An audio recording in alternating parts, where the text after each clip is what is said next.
Well, when you hear about foreclosure, probably the first thing that comes to mind is a residence. But during this economic downturn, it's not just homeowners who are finding themselves in that predicament. It's also becoming a part of everyday life for commercial real estate investors. They're seeing those large properties remain vacant and hit the foreclosure rolls in record numbers. Mike Boyd from the Colorado Springs Business Journal is here with more on this growing problem. I want to thank you so much for being here. Now, when we say commercial real estate, we're talking about everything from office property, land property, commercial property. Who's been hit the hardest?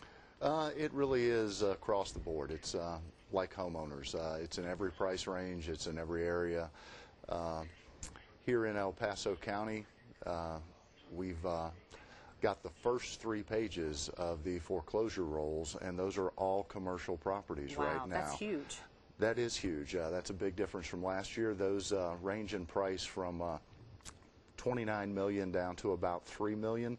If you compare that to last year, only 4 properties in town that were valued at $4 million went to auction during foreclosure, and probably about 24 over $3 million are going to go to auction this year. So that's a really big jump. Increase. So how are these property owners dealing with the downturn? How are they surviving? What options are there?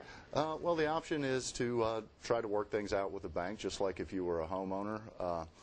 And most of the veteran developers who went through the Resolution Trust Corporation days during the late 80s and early 90s have done this before. They're scrambling around. They're trying to save the properties they have. Hoping not to have to do it again, but here we are. Exactly. But it's a cycle, and those that have been through it know that it's a cycle. Back during Resolution Trust Corp days, a lot of local commercial property owners ended up swapping properties. Some would pick some up from the banks, others would pick it up. And they're really working through those right now and just hoping that the economy picks up and that they're going to be able to keep the majority of their portfolios. Yeah, you have to be creative and figure out different ways that you can survive.